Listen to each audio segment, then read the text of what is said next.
Hello students, कैसे हो आप सब। उम्मीद करता हूँ आप और आपकी जो स्टडी है वो बहुत अच्छी चल रही है। आज की वीडियो में हम क्लास 10th के अंदर एक्सरसाइज 5.3 के क्वेश्चन नंबर 15th, 16th और 17th को डिस्कस करने वाले हैं। इससे पहले जितनी एग्जांपल्स हैं, क्वेश्चन हैं, सब कुछ इस पूरे चैप्टर की कंप्लीट प्लेलिस्ट आपको नीचे डिस्क्रिप्शन बॉक्स में मिल जाएगी। तो क्वेश्चन को पढ़ते हैं। A contractor on construction job specifies a penalty for delay of completion beyond a certain dates as follows।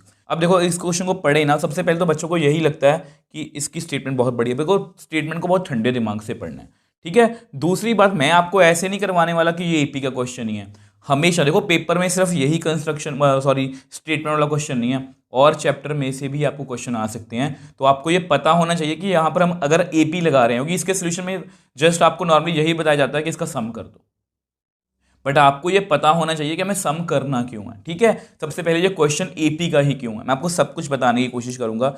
यहाँ पर उन्होंने बताया कि एक कॉन्ट्रैक्ट ऑन कंस्ट्रक्शन, एक कोई की जॉब है, कंस्ट्रक्शन की जॉब चल रही है, जिसमें अगर हम मतलब कि काम में डिले करेंगे, अगर कोई मान लो काम 30 दिनों में कंप्लीट होना है, अगर मान लो उसको हम डिले करके 35 दिन में करते हैं, तो हमने 5 दिन लेट किया, तो उसकी हमें पेनल्टी पड़ेगी, मतलब हमें फाइन भरना पड़ेगा ₹200 फॉर फर्स्ट डे। अगर हम एक दिन डिले करते हैं, अगर एक दिन लेट होते हैं तो हमें 200 का फाइन पड़ेगा। अगर हम 2 दिन लेट होते हैं तो ₹250, 3 दिन लेट होते हैं तो 300 etcetera. The penalty for each succeeding day being ₹50 more than for the proceeding day. How much money the contractor has to pay as penalty if he has delayed the work for 30 days. देखो 30 दिन का काम था, मान लो उसने 30 दिन, चलो ऐसा करो आपको कंफ्यूजन ना हो, मान लो 40 डेज का काम था, बट उसने कॉन्ट्रैक्टर ने डिले कर दिया, उसने 30 दिन डिले कर दिया काम को, तो उसको पेनल्टी पड़ेगी। एक दिन की कितनी पड़ रही है उसको, पहले दिन की ₹200, अगले दिन की 250, उससे अगले दिन की 300, मतलब हर दिन के बाद ₹50 बढ़ रहे हैं। तो यहाँ पर जो मतलब कि डिफरेंस है, कि देखा जाए तो जो मतलब कि डिफरेंस है ना यहाँ पर टर्म्स के बीच में, वो सेम है, इसलिए ये एक एपी है, ठीक है। मैं आपको पहले लिख के अब देखो ये मैंने नोट्स के लिखा है, ठीक है। आप लिखो चाहे ना लिखो, बट मुझे आपको ये समझाना है। पेनल्टी जो इंक्रीज कर रही है यूनिफॉर्मली, मतलब हर बार ₹50 बढ़ रहे हैं।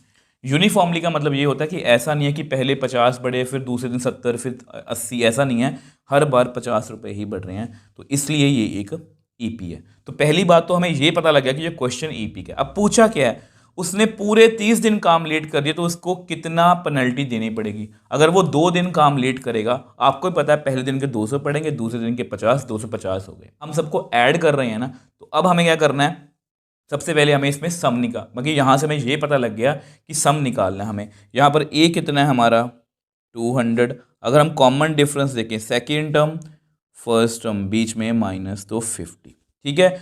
नाउ और एन कितना है यहाँ पर 30 डेज, क्योंकि 30 डेज के लिए हमें निकालना है, तो एस एन का फॉर्मूला लगा देते हैं n/2। अब क्वेश्चन बहुत ईजी है, मेन होता है कि यहाँ पर जो भी हम कर रहे हैं वो क्यों कर रहे हैं, बच्चों को यही क्लियर नहीं होता। तो S30, तो 30/2, 2a 200, 30 -1 d कितना है आपका 50, ठीक है। अब ये कर देते हैं जी कट, तो यहाँ पर कितना आएगा 15, तो S30 कितना आ गया 15, यहाँ पर कितना आएगा 429 इंटू 50। अब 29 को 50 से क्योंकि 5 से मल्टीप्लाई कर दो, 45, तो 145 आएगा, ठीक है। S30 15 इंटू 400 प्लस 145 पीछे 0, ठीक है। S30 तो 15 इंटू इसको ऐड करोगे तो 1850 आएगा, ठीक है। इसको मल्टीप्लाई कर लेते हैं, तो आपके पास आएगा 27750। तो देयरफॉर, तो ये आपकी टोटल पेनल्टी है 27,750 रुपये। देखो सबसे पहले मैं ये पहचानना होता है कि क्वेश्चन एपी का क्या नहीं। जूरी ने कि ऐसा क्वेश्चन एपी का ही होगा, वो किसी और का भी हो सकता है, किसी और चैप्टर में से भी हो सकता है। हमें पता लग गया कि ये जो मैंने लिखा है ये बता रहा है कि ये एक एपी है, और अगर ये एपी है तो उन्होंने हमें टोटल 30 डेज का पूछा कितनी पेनल्टी पड़ेगी, मतलब सबको ऐड करेंगे, मतलब हम सम पता करेंगे। आई होप ये क्वेश्चन आपको क्लियर है। अब देखो नेक्स्ट क्वेश्चन की बात करते हैं। अब ये जो क्वेश्चन है ये बहुत बहुत बहुत इंपॉर्टेंट है, क्योंकि इससे आपका ये हमें समझ में आता है कि आपको कितना अच्छे से एपी टॉपिक जो है वो आता है, ठीक है। ए सम ऑफ, देखो सबसे पहले चैलेंज होता है कि स्टेटमेंट को पढ़ के उसको अच्छे से समझना। A sum of ₹700 is to be distribute is to be is used to give 7 cash prizes to students of a school for their overall academic performance।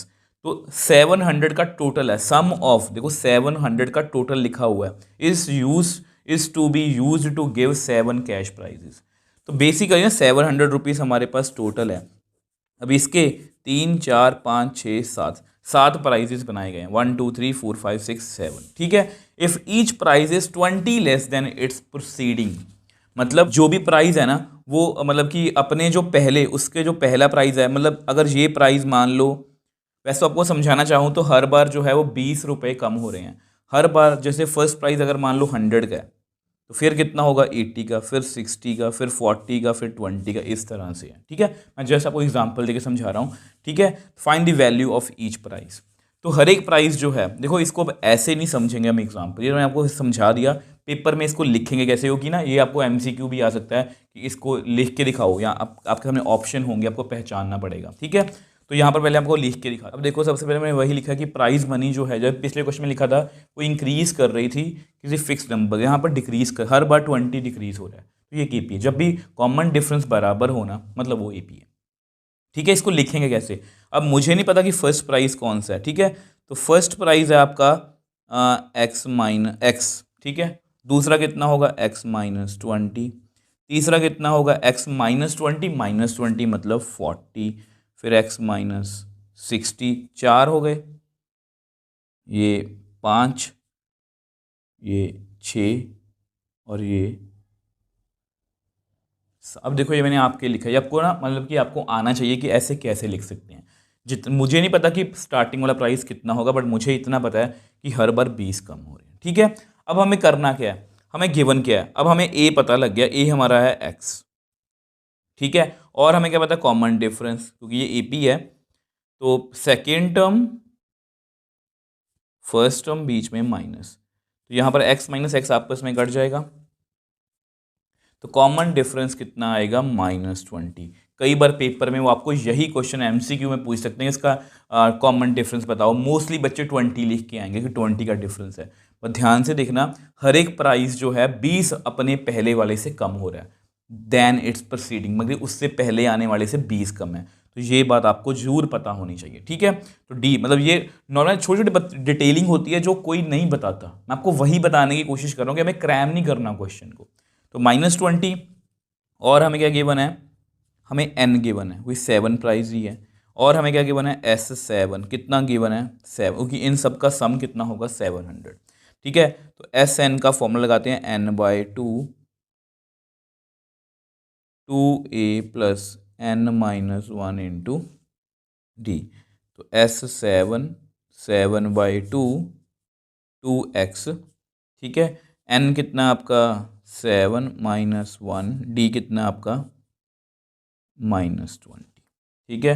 तो which implies S7, sorry S7 की value हमें दी हुई, मैं बाद में लिखता हूँ, ठीक है।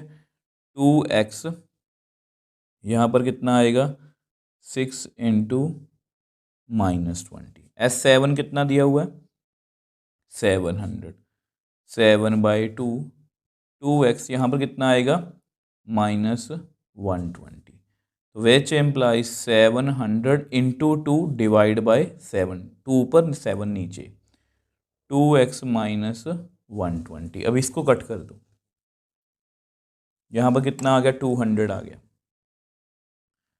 Is equal to 2x - 120, which implies 2x कितना आ गया 200 + 120, 2x कितना आ गया 320, x कितना आ गया 320/2 कितना आएगा 160।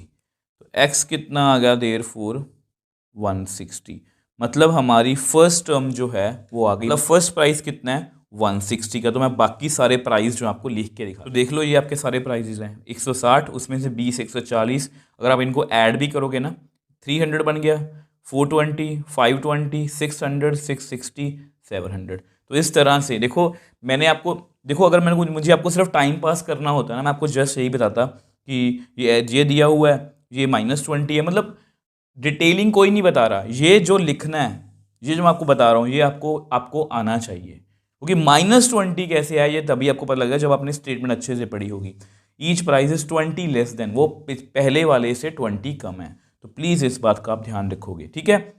यहाँ पर पेपर में आपको ज़्यादा भी आ सकता है कि वो पहले वाले से 20 ज़्यादा है, ऐसा कुछ भी आ सकता है, तो आपको बहुत ध्यान से करना है। आई होप ये क्वेश्चन आपको अच्छे से क्लियर है। अब देखो नेक्स्ट क्वेश्चन की बात करते हैं। अब जितनी बड़ी इसकी स्टेटमेंट है ये क्वेश्चन उतना ईजी है, और मैं ऐसे क्वेश्चन को इंपॉर्टेंट बोल रहा हूँ, पता क्यों? क्योंकि ना आपको केस स्टडी के क्वेश्चन आ रहे हैं आजकल, तो केस स्टडी में ना मतलब कि यही होता है कि आप कितने ठंडे दिमाग से क्वेश्चन को पढ़ते हो। पूछी वही बातें होती हैं बट आपको क्लियर नहीं होती। In a school student thought of planting trees in and around the school to reduce air pollution. समझ में बात आ गई? स्टूडेंट्स ने सोचा कि स्कूल के आसपास और बीच में हम प्लांट्स लगाएंगे ताकि एयर पोल्यूशन को कम किया जा सके। It was decided that the number of trees that each section of each class will plant will be same as the class in which they are studying। ये बात थोड़ी सी आपको समझ में मुश्किल लग रही होगी, बट ध्यान से देखो क्या लिखा है। For example a section of class 1 will plant 1 tree, a section of class 2 will plant 2 trees and so on till the class 12th। अब इसको दोबारा पढ़ो। It was decided number of trees that each section of each class will plant will be same as the class. अब आपको समझ रहे होगे कि अगर कोई सेक्शन है, जैसे क्लास फर्स्ट है, वो सिर्फ 1 ट्री लगाएगी, क्लास सेकंड 2 ट्री लगाएगी, क्लास थर्ड 3 मतलब कि प्लांट लगाएगी, क्लास 12th जो है, क्लास 12 तक हमें जाना है, वो 12 ट्रीज लगाएगी। There are 3 sections of each class, how many trees will be planted. देखो पहली क्लास फर्स्ट क्लास है, उसने 1 ट्री लगाना है, सेकंड ने 2, थर्ड ने 3, 4 जो फोर्थ क्लास ने 4। अब सबके 3-3 सेक्शन है, तो यहाँ पर 3 लगेंगे, यहाँ पर 6 लगेंगे, यहाँ पर 9 लगेंगे, ठीक है। मैं जस्ट आपको लिख के, अब देखो ये आपको समझाने के लिए मैंने लिखा, पेपर में नहीं आपको लिखना। क्लास फर्स्ट 3 सेक्शन है, 1 ट्री लगाएंगे, 3 1 3। क्लास सेकंड 3 सेक्शन है, 2 ट्री लगाएंगे हर एक सेक्शन, तो 3 2 6। तो इस तरह से हमने 12th क्लास तक जाना है, तो 3 6 9 सो ऑन अप टू 36। हर बार कॉमन डिफरेंस देखो ध्यान से, 3 और 6 और 3 में 3 आ रहा है, 9 और 6 में 3 आ रहा है, आगे जाके आएगा 12 और 9 में 3 है, मतलब कॉमन डिफरेंस मेरा सेम है, तो ये ईपी है। अब हम पता क्या करना है, how many trees will be planted, मतलब अगर हम सब सेक्शंस को जोड़ दें तो जो मेनली हमें जो है यहाँ पर सम पता करना है। अब यहाँ पर ए कितना है 3, कॉमन डिफरेंस कितना है वो भी 3। अब यहाँ पर हमें लास्ट टर्म दी हुई है कितनी 36।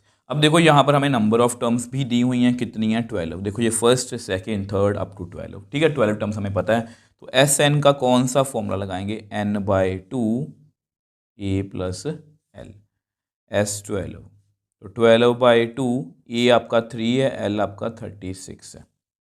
इसको कट कर दो 6 पर, और यहाँ पर कितना आएगा 6 इंटू 39। इसको मल्टीप्लाई करते हैं, 39 इंटू 6 54, तो 234। तो बेसिकली जो बच्चे हैं वो कितने ट्रीज लगा देंगे 234। यहाँ पर लिख भी देते। तो इस तरह से हमने तीनों क्वेश्चंस को बहुत इजीली सॉल्व कर लिया। समझने वाली बात बस यही है कि स्टेटमेंट को कितने ठंडे दिमाग से आप पढ़ते हो, ठीक है। ये सभी क्वेश्चंस आपको एमसीक्यू वगैरह में, और ये सभी क्वेश्चन एमसीक्यू मैं इसलिए बोल रहा हूँ कि बीच बीच में से वो आपको पूछ सकते हैं, जैसे पिछले क्वेश्चन में था प्राइस वाला, और ये सभी क्वेश्चन आपको केस स्टडी में भी आ सकते हैं। तो ये आपको अच्छे से प्रैक्टिस करने, अगर वो फिर भी कोई डाउट है आप मुझे नीचे कमेंट बॉक्स में लिख सकते हो, मैं आपका हमेशा रिप्लाई करता हूँ। अगर आपको वीडियो थोड़ी सी भी हेल्पफुल लगे तो वीडियो को लाइक कीजिए, शेयर कीजिए और इस चैनल को सपोर्ट कीजिए।